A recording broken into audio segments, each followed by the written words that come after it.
Fangio, un campeón inigualable. Comienza el fenómeno Pelé. Marilyn Monroe nos dice adiós. Aramburu sucede a Lonardi. Frondizi, la ilusión desarrollista. Ilia gana las elecciones. Cuba al son de la revolución. Se levanta el muro de Berlín.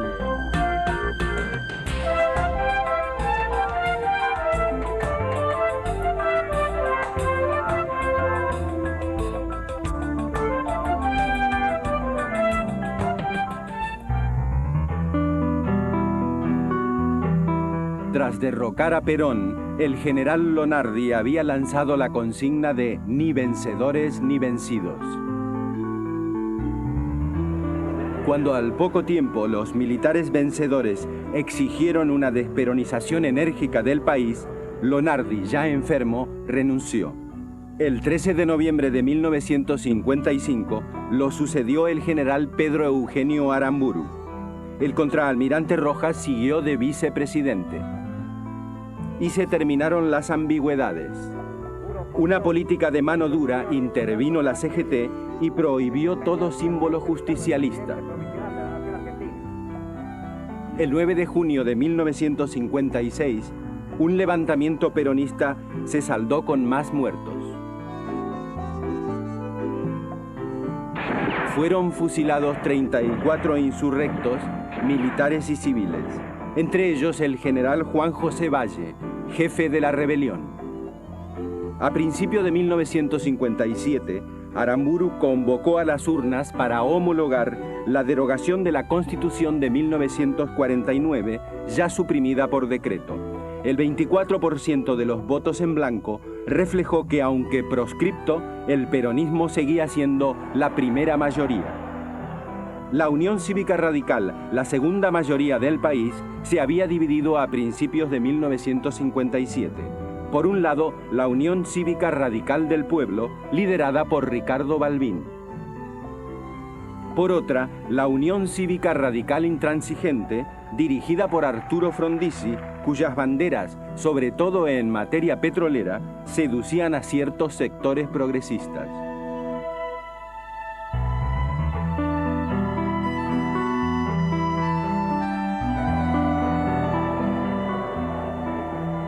En la Convención Constituyente reunida en Santa Fe, la polémica entre Oscar Allende, de la UCRI, y Alfredo Palacios, socialista, fue enconada. Los delegados de la UCRI se retiraron.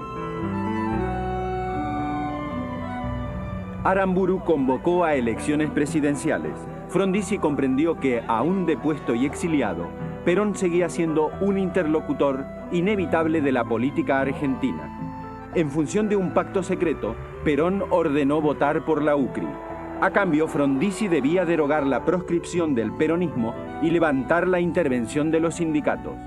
El 23 de febrero de 1958, Frondizi obtuvo el 49% de los votos, su principal contrincante, Balbín, el 29%, y el voto en blanco, un escaso 8%. El 1 de mayo de 1958, Frondizi asumió la presidencia y la ilusión pareció renacer en el país. Pero las Fuerzas Armadas nunca le perdonarían a Frondizi el haberse entendido con Perón.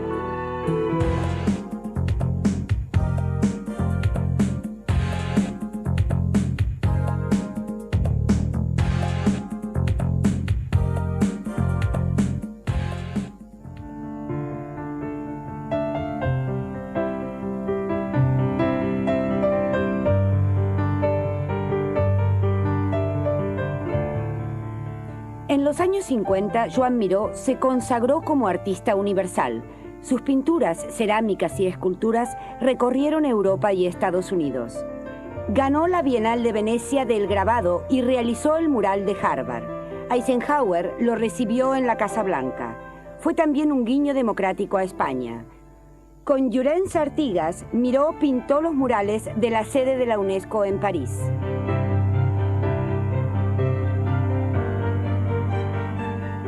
Nueva York y París competían como capitales del arte mundial, y en ambas se agigantaron las delgadísimas esculturas de Giacometti. El Atomium de Bruselas, construido con motivo de la Exposición Universal de 1958, expresó el arte de la era atómica.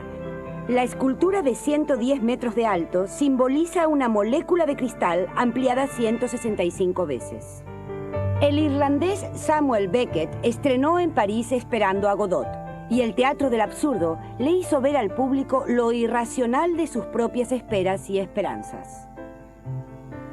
En España, en 1951, Camilo José Cela sorprendió con La Colmena, una visión crítica en pleno franquismo. En 1954, dos pensadores hispanos dijeron adiós para siempre, Eugenio Dors y José Ortega y Gasset. 2 años más tarde, desaparecería Pío Baroja, un grande de la generación del 98. En ese mismo 1956, Juan Ramón Jiménez, voz mayor de la generación del 27, recibió el Nobel de la Literatura. En la Argentina, en 1961, Ernesto Sábato escribió un clásico de la literatura, Sobre héroes y tumbas. Paradójicamente, su informe sobre ciegos se volvió un informe clarividente sobre el país.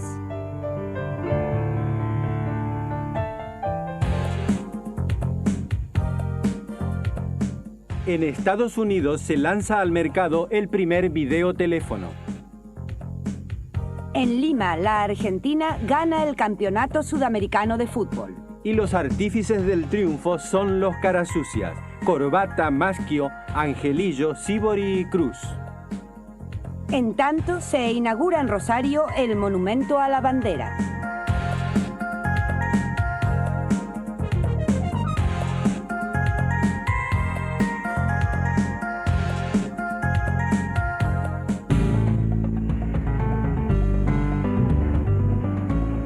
Desde que cosechó el título de campeón mundial en 1951, la carrera de Fangio fue imparable. Volvió a ser campeón del mundo en 1954, 55 y 56. Pero la máxima hazaña al volante fue en 1957, cuando se consagró quíntuple campeón mundial de Fórmula 1.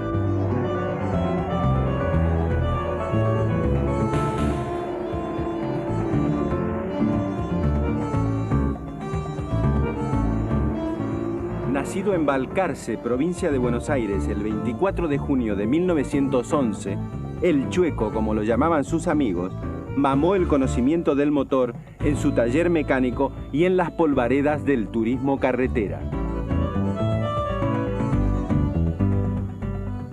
La carrera de 1957 por el Gran Premio de Alemania fue toda una demostración de lo que Fangio, a los 46 años, podía hacer en las pistas. Con los temibles Hawthorne y Collins como adversarios, una falla mecánica lo obligó a parar, retrasándose 48 segundos.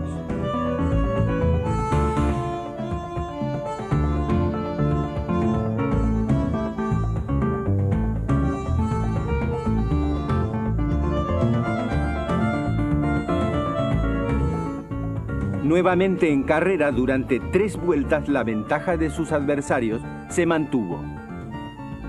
En la vuelta 16, la ventaja de Hawthorne y Collins se redujo a 16 segundos, pero en la vuelta 19, la diferencia aumentó a 30 segundos y medio. Sin embargo, en la 20, Hawthorne y Collins sintieron que Fangio les pisaba los talones. En la curva sur, Fangio se aproxima aún más. La curva norte es el paso a lo increíble. Por el interior, Fangio supera a Collins, inmediatamente a Hawthorne. Bate el récord del circuito y se consagra quíntuple campeón mundial. Luego de la hazaña, sereno y modesto como siempre, se retiró con otro récord inigualable en Fórmula 1. Ganó 24 de las 51 competencias en las que corrió. El Chueco se fue para siempre en 1995, Pero a cualquiera que no corre, sino vuela, los argentinos aún hoy le preguntan: ¿y vos quién te crees que sos? ¿Fangio?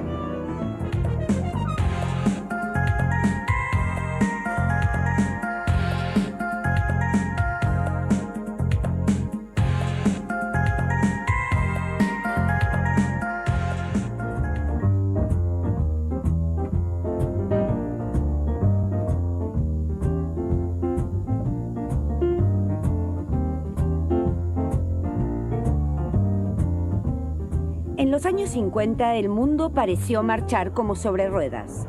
Primero fueron la motocicleta y el ciclomotor.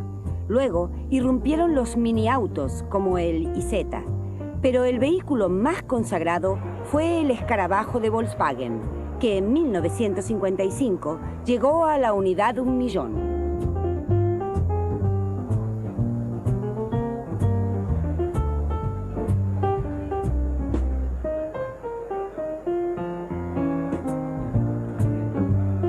Superados los años de posguerra, la moda volvió a poner sus ojos en París y la alta costura. Los salones Chanel y Dior deslumbraron al mundo femenino con sus tapados 3/4 de corte recto y los trajes entallados. Los vestidos de noche lucían amplios escotes que realzaban los hombros e insinuaban algo más. La cola de caballo se convirtió en el sello de las quinceañeras, más la pollera acampanada, el pantalón corto o un conjunto de pullover y saco de punto. Mientras los concursos de belleza catapultaban sus tentaciones, los muchachos imitaban a Elvis, con jeans, camperas de cuero y peinados con jopo. Ser joven era lucir motocicleta, cigarrillos con filtro y la radio portátil Spica. Los adolescentes se reunían en bares y organizaban asaltos, fiestas en casa de amigos, donde a la habilidad del baile se añadía el hula hula. Pero fue una boda de ensueño lo que fascinó en esos años.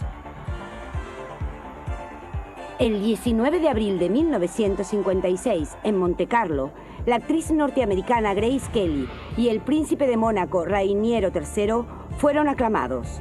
Poco antes habían contraído matrimonio en la Catedral de San Carlos.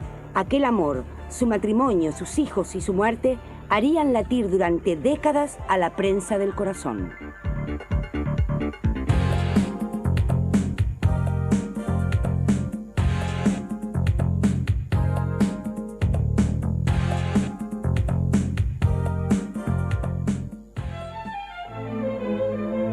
En el Capitolio de Roma, el 25 de mayo de 1957, Francia, Italia, Bélgica, Luxemburgo, Holanda y Alemania Occidental firmaron los acuerdos para crear la Comunidad Económica Europea y la Comunidad Europea del Átomo, el Euratom. Comenzaba a surgir un nuevo fenómeno mundial, las estructuras supranacionales.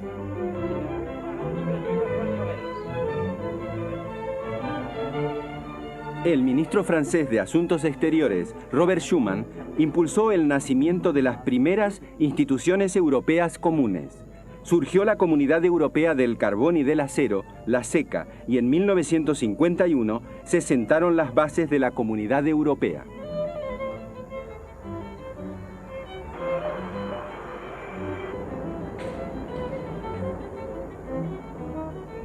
El 30 de agosto de 1954, el proyecto paneuropeo sufrió un contratiempo. Los franceses no eran partidarios de sacrificar su propio arsenal atómico en aras de una fuerza militar supranacional. Francia todavía recelaba de Alemania y, como siempre, también de Gran Bretaña. Fue entonces cuando el canciller belga Henri Spaak inició un nuevo proceso de integración europea que pivoteaba sobre la unión económica y atómica. Las negociaciones culminaron en 1957 con la firma del Tratado de Roma.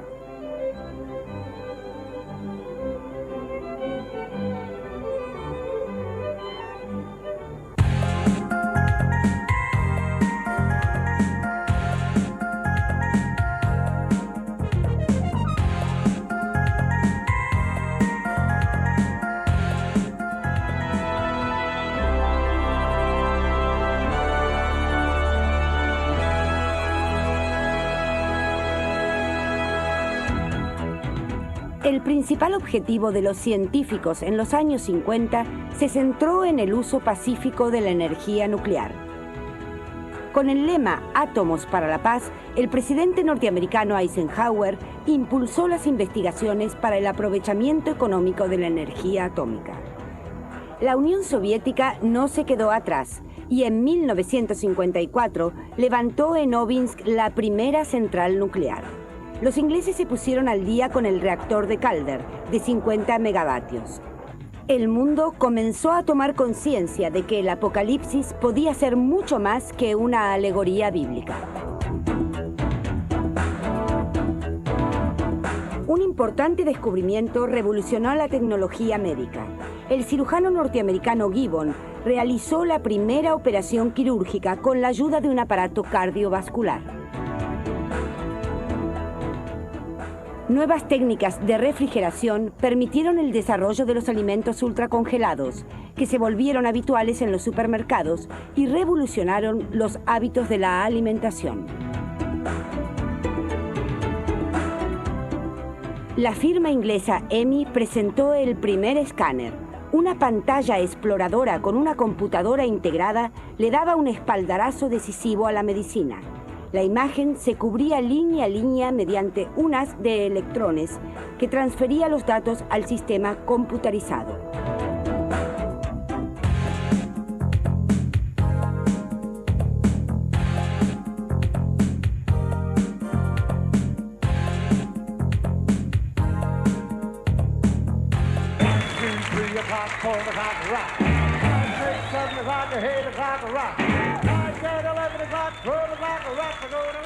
A mediados de los años 50, el rock hizo su aparición. Bill Haley, con el Rock Around the Clock, detonó el delirio rockero.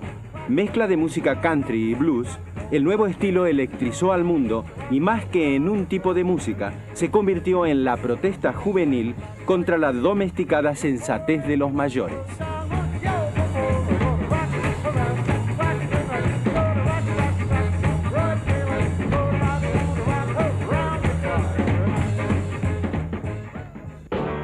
Elvis Presley fue el indiscutible rey del rock. Su forma de bailar escandalizaba a más de un veterano, pero para los jóvenes encarnaba las más secretas ansias de amor, rebeldía y liberación. Las grandes firmas discográficas y la industria del cine no tuvieron pruritos e hicieron su agosto. Con 34 películas en su haber, Elvis se convirtió en la estrella de Hollywood. Sus fans compraban todo lo que tenía sabor a Elvis: discos, pósters, jeans, medias y hasta papel higiénico. Elvis cruzó el charco como un triunfador, a pesar de que Europa aún presumía de resistir la moda yankee.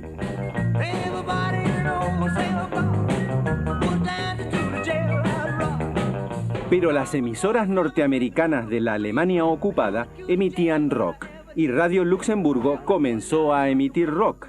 Y como si no fuese el viejo mundo, Europa empezó a sacudir el esqueleto. Era la hora del rock.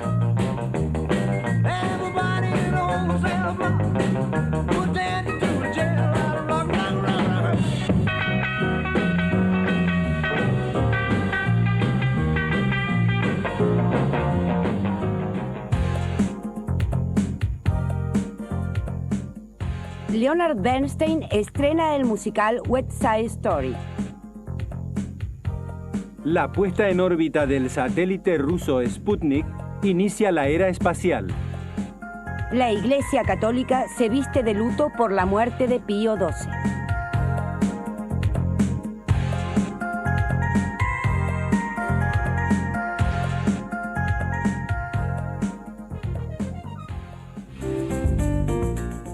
Decir fútbol es decir Pelé. Y viceversa. El año de su consagración fue 1958, en el Mundial de Suecia. Tenía tan solo 18 años. Empezó jugando como suplente y terminó como figura absoluta del Mundial. En el Mundial de Suecia, sus dotes futbolísticas habían subyugado a todos. Sus goles, que quedaron para siempre en la historia de los mundiales, resultaban increíbles para el mundo y para él mismo.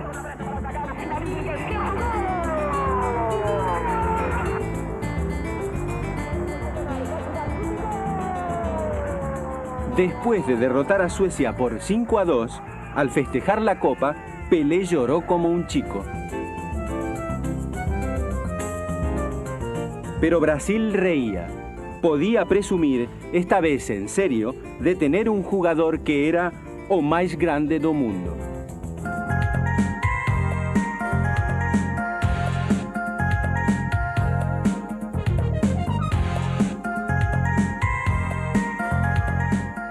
La revolución cubana sabe también pelear y ganar batallas en este campo. La dictadura de Batista, vigente en Cuba desde 1952, alimentó la lucha revolucionaria liderada por Fidel Castro. La imbricación económica y política de Estados Unidos con el régimen dictatorial llevó a un inevitable enfrentamiento entre los revolucionarios y Norteamérica. El 21 de diciembre de 1958, los guerrilleros cubanos tomaron Santa Clara. El triunfo revolucionario fue casi inmediato. En marzo de 1952, Fulgencio Batista había accedido al poder mediante un golpe de Estado, implantando una dictadura sanguinaria y corrupta. La lucha guerrillera que comenzó en Sierra Maestra fue la continuación de rebeldías anteriores. El 26 de julio de 1953, un pequeño grupo de militantes dirigidos por Castro intentó tomar el cuartel Moncada en Santiago de Cuba. Algunos insurgentes murieron, otros, como Fidel, fueron condenados a largas penas de cárcel. A los 2 años, los prisioneros fueron desterrados primero a Estados Unidos y luego a México.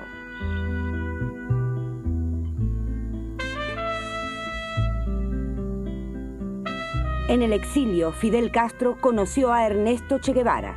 Juntos organizaron la continuación de la lucha contra Batista.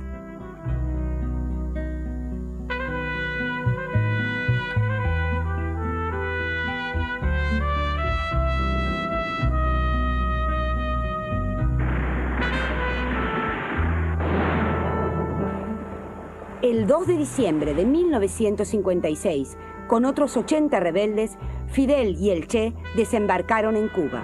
En el combate del Pío, la columna fue diezmada. Solo 12 sobrevivientes pudieron internarse en Sierra Maestra, decididos, como siempre, a continuar la lucha. Desde Sierra Maestra impulsaron la guerra de guerrillas. La bandera de la reforma agraria les granjeó un fuerte respaldo campesino.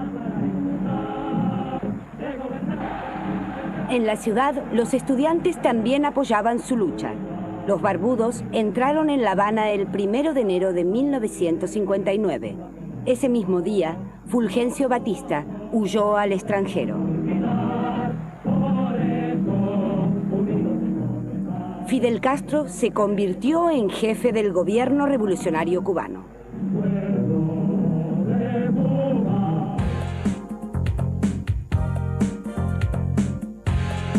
La vacuna oral desarrollada por Sabin erradica la poliomielitis. Gamal Abdel Nasser inaugura las obras de la represa de Asuán, construida con ayuda soviética.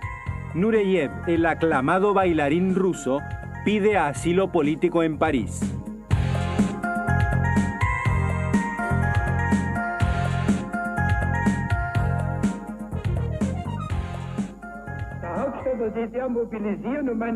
Walter Ulbricht, presidente de Alemania Oriental, decidió poner fin a la constante fuga de ciudadanos hacia Alemania Occidental. En la madrugada del 13 de agosto de 1961, policías de la Alemania comunista, conocidos como Bopos, cerraron con alambradas todos los accesos en Berlín Oriental y Berlín Occidental. Columnas de camiones se aproximaron a la línea demarcatoria y miles de Bopos comenzaron a levantar bloques de hormigón y alambradas.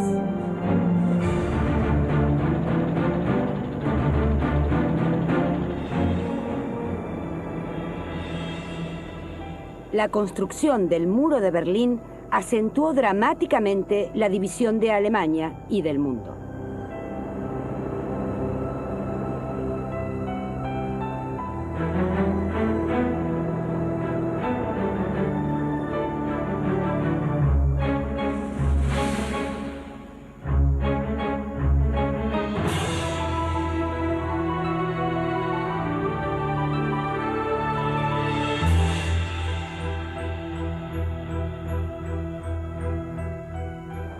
Desde finales de los años 50, la situación de Berlín se había vuelto cada vez más crítica. Tras el cierre de las fronteras entre las dos Alemanias, los accesos de Berlín eran la única posibilidad de evadirse a Occidente. En un solo fin de semana, se llegaron a contabilizar 2000 fugas. Las autoridades del este no podían contemplar impasibles este drenaje constante. Rompiendo las alambradas o dejándose caer desde las ventanas de los edificios próximos a la línea divisoria, la frontera interalemana se cobró numerosas víctimas. Muchos alemanes dejaron su vida en el intento de huir a Berlín Occidental, tildado por los comunistas como la gran vidriera del capitalismo.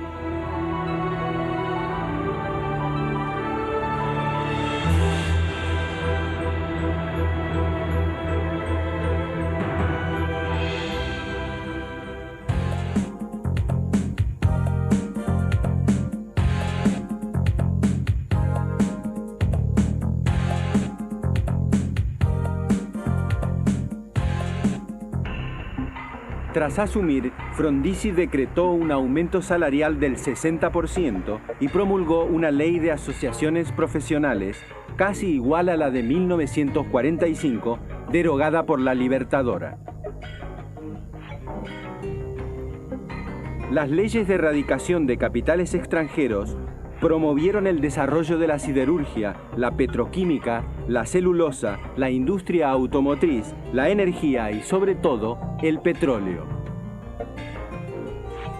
Ante el Congreso de Estados Unidos, Frondizi expuso claramente su proyecto desarrollista para la Argentina y toda América Latina. América Latina deberá dejar de ser productora exclusiva de materias primas. Deberá alzar su propia industria pesada, su industria petroquímica y sus fábricas de equipos. Deberá construir centrales hidroeléctricas y reactores nucleares. Tendrá que mecanizar y electrificar las explotaciones rurales para multiplicar la producción y elevar el nivel de vida de la familia campesina. Deberá realizar en suma el mismo proceso de expansión y complementación económica interna que condujo a los Estados Unidos a su portentoso grado de desarrollo actual.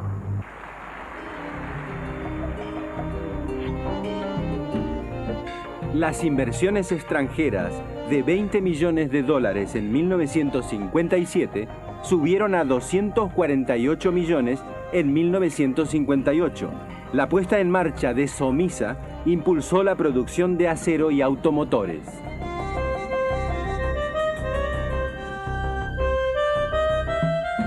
El país llegó casi al autoabastecimiento de petróleo. La expansión, sin embargo, acarreó inflación, dificultades en la balanza de pagos y especulación financiera. En diciembre de 1958, Frondizi pidió ayuda al Fondo Monetario y nombró ministro de Economía al liberal Álvaro Alzogaray. Por primera vez, un ministro se convirtió en estrella de televisión. Alzogaray, con su pizarra y su puntero, recomendó pasar el invierno, congeló los salarios y devaluó la moneda. El ajuste consiguió controlar la inflación, pero los trabajadores se movilizaron. En 1958, Frondizi autorizó el funcionamiento de universidades privadas. La enseñanza laica, defendida por un amplio abanico de izquierda y progresistas, y la libre, de inspiración católica, dividieron al país. Se sucedieron las movilizaciones estudiantiles y los choques con la policía.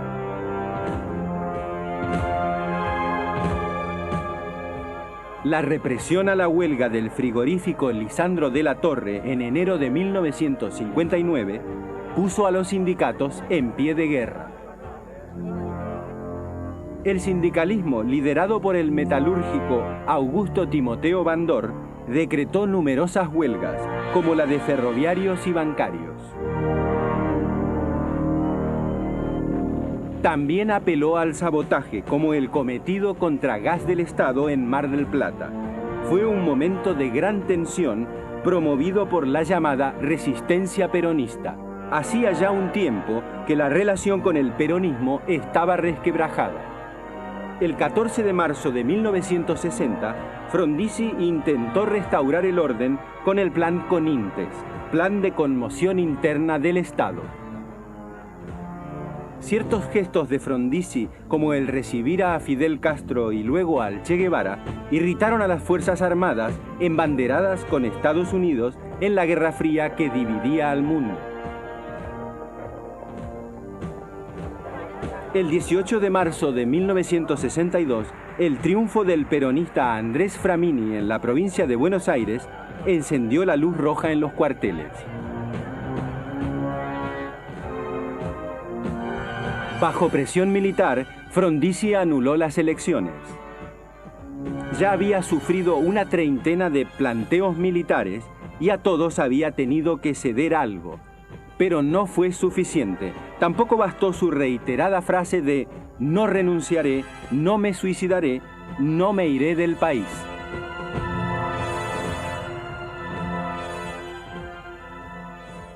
El 28 de marzo de 1962, Frondizi fue derrocado y enviado a la isla Martín García. Se había consumado un nuevo golpe militar. El presidente del Senado, José María Guido, asumió la presidencia.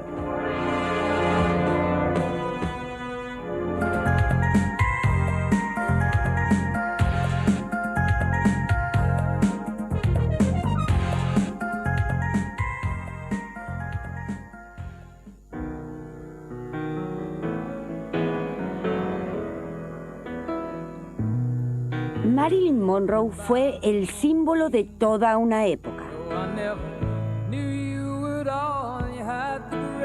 Timidez, ingenuidad, erotismo y cierto destello melancólico coronaban su cabellera rubia y su sonrisa tristona.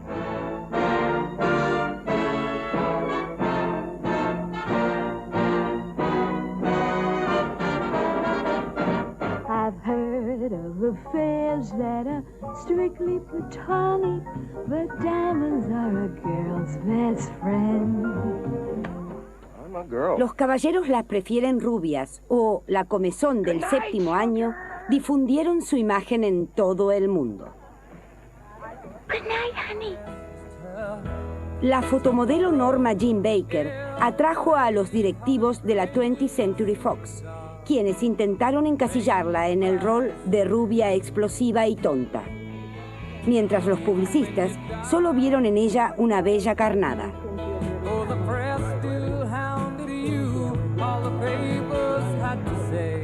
La relación con Lee y Paula Strasberg significó para Marilyn descubrir otros horizontes.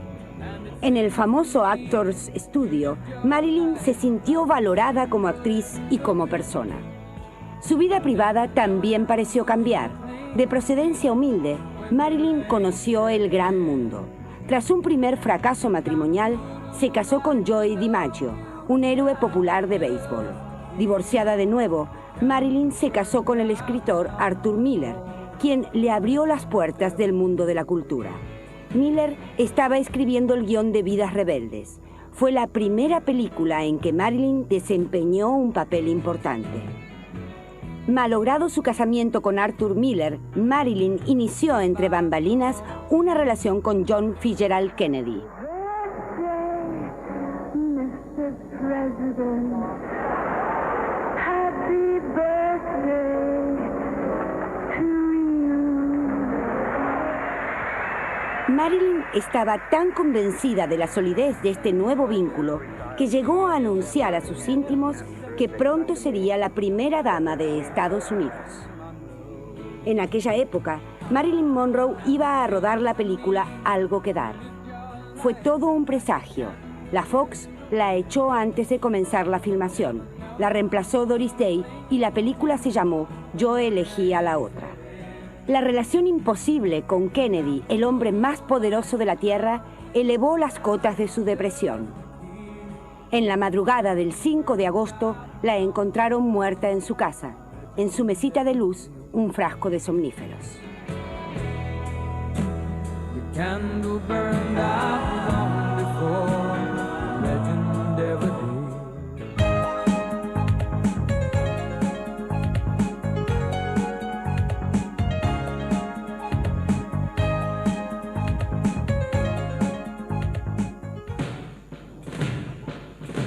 Entre el 17 y el 23 de septiembre de 1962, los porteños vivieron un clima de guerra.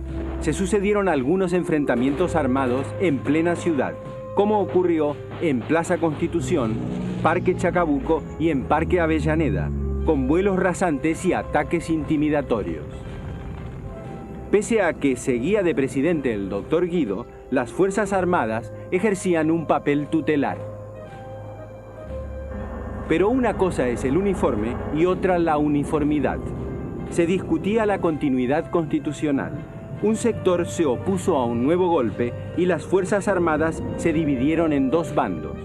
Los azules o legalistas y los colorados, herederos del antiperonismo más acérrimo, o gorila, como se decía entonces, de la Libertadora.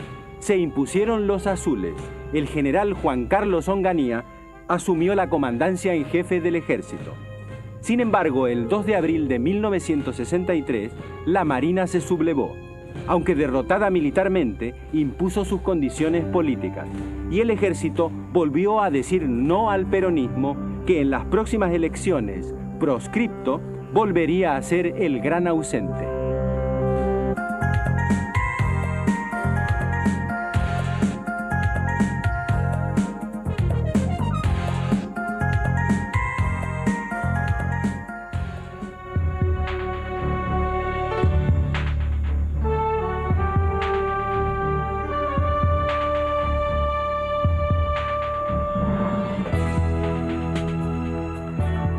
Los Juegos Olímpicos de 1960 se celebraron en Roma.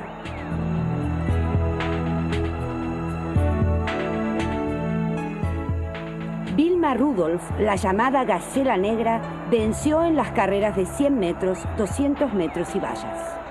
Y el atleta Abebe Bikila cruzó descalzo la meta y se alzó con la maratón.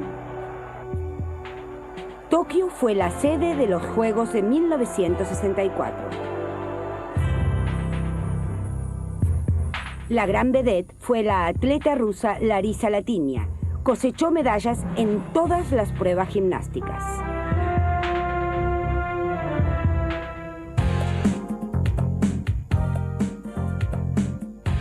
De la mano de Quino, Mafalda comienza a recorrer la Argentina y termina dando vuelta al mundo. Favaloro inventa la técnica del bypass y revoluciona la medicina cardiovascular. Nicolao bate el récord mundial estilo mariposa. La argentina Norma Beatriz Nolan gana el título de Miss Universo.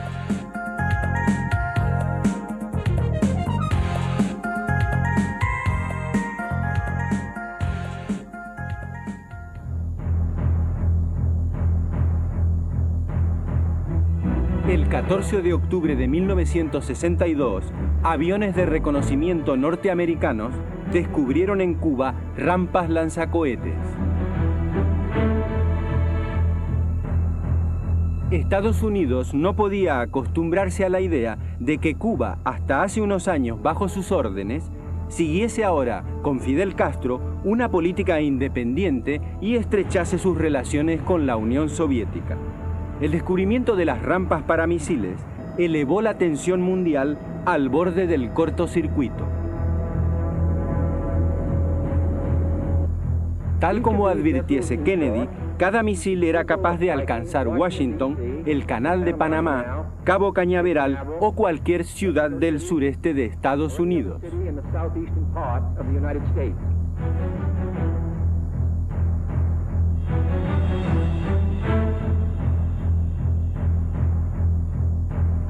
Kennedy respondió el 23 de octubre con el bloqueo marítimo de Cuba. El mundo entero contuvo la respiración. Por primera vez, la posibilidad de un conflicto nuclear entre las dos grandes potencias parecía inminente. El peligro de una guerra atómica obligó a Estados Unidos y a la Unión Soviética a desarmar la bomba de relojería. El Kremlin cumplió con las exigencias norteamericanas de desmantelar las bases de misiles y Estados Unidos se comprometió a no atacar a Cuba.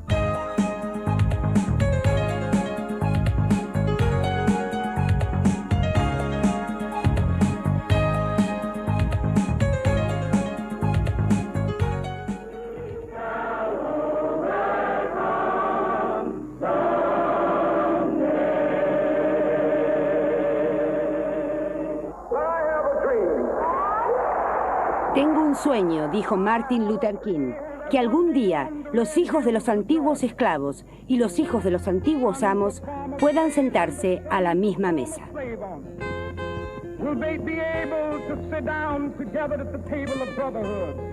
Ese sueño de Martin Luther King, líder de la campaña por la igualdad racial, emocionó a más de 200.000 personas que en agosto de 1963 marcharon pacíficamente sobre Washington.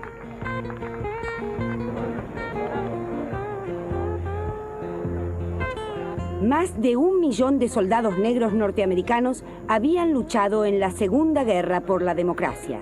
Ahora exigían democracia para ellos en su propio país. Las acciones de resistencia pacífica seguían reivindicando la igualdad de oportunidades en la educación. El ingreso de estudiantes negros a las universidades y las escuelas superiores era entorpecido por 1000 trabas. Quienes lograban sortearlas debían entrar con protección oficial. A pesar de las llamadas a la resistencia pacífica, la espiral de violencia crecía. En las grandes ciudades se sucedían los incendios, los saqueos y los enfrentamientos entre blancos y negros y con la policía. Los soldados debían ser movilizados para mantener el orden. Martin Luther King también sería víctima de esa violencia. El Premio Nobel de la Paz y líder de la igualdad racial fue asesinado a balazos el 4 de abril de 1968 en Memphis. El odio racial cargó y disparó el arma homicida.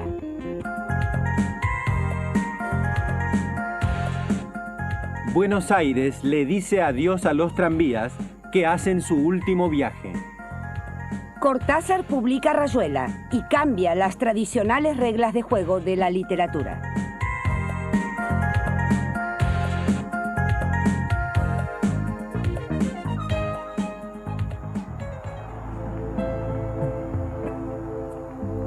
El 22 de noviembre de 1963, en Dallas, las esperanzas de toda una generación norteamericana fueron barridas a balazos. El presidente John Fitzgerald Kennedy fue alcanzado mortalmente por varias balas mientras viajaba en un coche descapotable. Kennedy había despertado las ilusiones de los más jóvenes en 1960. A los 43 años se convirtió en el primer católico que accedía a la presidencia de Estados Unidos. El joven presidente se había ganado el apoyo de amplios sectores con promesas de igualdad racial y mejoras en los servicios sociales. Su mandato, sin embargo, se caracterizó por fuertes choques con la Unión Soviética. Ni siquiera su reunión cumbre con Nikita Khrushchev pudo limar las diferencias.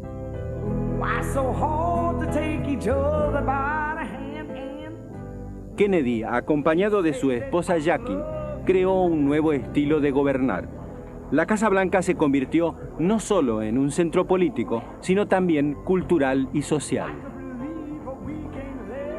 Ese intento de cambio y renovación fue el trasfondo de los disparos de Lee Harvey Oswald, un asesino a sueldo de vaya a saber qué oscuros intereses.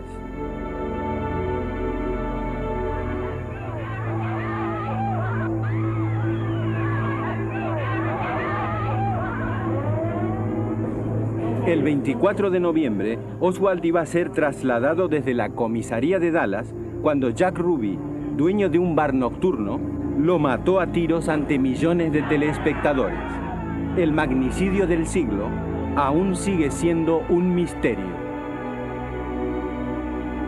El 25 de noviembre de 1963, el mundo despidió en el cementerio de Arlington los restos de quien había suscitado tantas esperanzas. Su hijo John le dirigió su último saludo.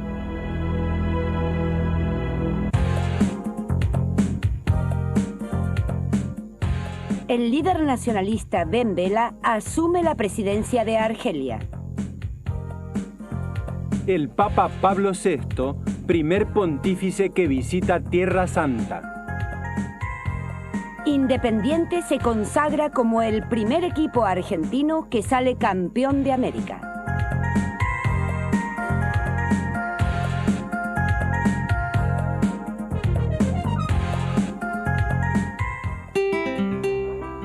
Arturo Illia, candidato de la Unión Cívica Radical del Pueblo, asumió la presidencia el 12 de octubre de 1963. Pero la segunda experiencia constitucional posperonista no pintaba mejor que la anterior de Frondizi. Al contrario, solo había obtenido el 25% de los sufragios y el peronismo había votado en blanco. La política económica de Illia puso énfasis en el mercado interno y en la defensa del capital nacional, al mismo tiempo que confió al Estado un amplio campo en el control y la planificación económica. La inauguración de Altos Hornos Zapla marcó un momento de progreso y consolidación nacional. Los ingresos de los trabajadores se incrementaron y el Congreso votó una ley de salarios mínimos. Los contratos petroleros firmados por Frondizi fueron anulados y renegociados. El Congreso adquirió preponderancia frente al Ejecutivo, así como se jerarquizó el debate parlamentario. A su vez, Illia se distinguió por su vocación democrática y la transparencia administrativa.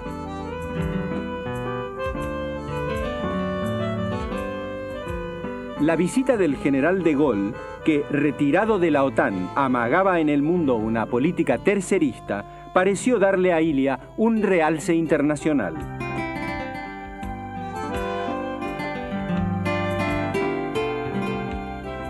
Pero los peronistas aprovecharon para recordar que la paternidad de la tercera posición era de Perón. El gobierno intentó limitar las atribuciones de las direcciones gremiales sobre las obras sociales. En 1964, en el marco de un plan de lucha impulsado por la CGT, miles de fábricas fueron ocupadas. Se movilizaron casi 4 millones de trabajadores y hasta se produjo un fallido retorno de Perón. La calma y la parsimonia de Arturo Illia amenazaban con ser superadas por el vértigo de los acontecimientos.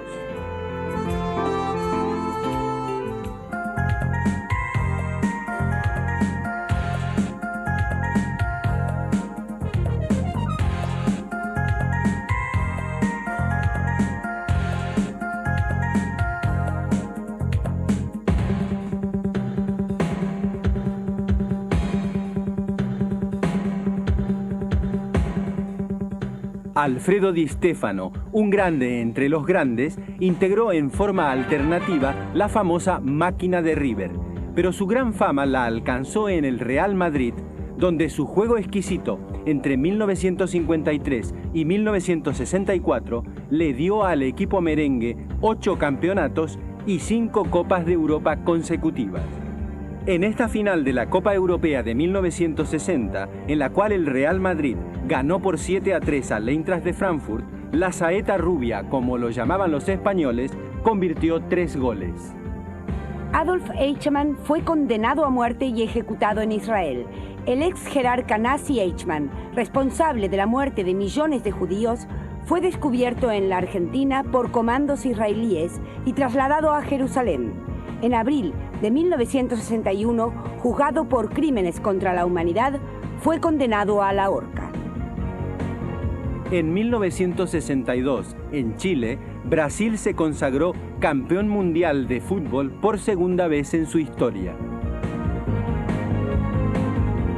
Pese a que Pelé se lesionó y solo pudo jugar algún partido de la primera ronda, Amarildo, su sustituto, suplió con gran dignidad y eficacia al rey.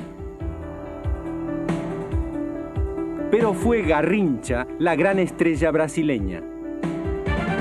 En la final, Brasil derrotó a Checoslovaquia por 3-1.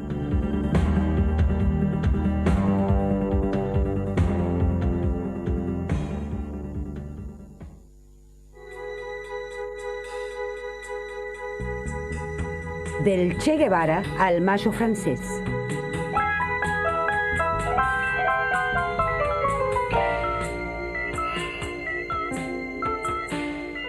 En el próximo video, Estados Unidos se ensañará con Vietnam y Dayan hará en 6 días lo que Moisés en 40 años. pero bastarán horas para que un nuevo golpe se descargue sobre el país. La Argentina perderá ante Inglaterra, pero Racing se vengará con los escoceses y ganará la Intercontinental. Eso sí, los Beatles le pondrán música a lo imposible. En Cosquín, el folclore batirá el parche y en Bolivia, el Che dirá hasta siempre.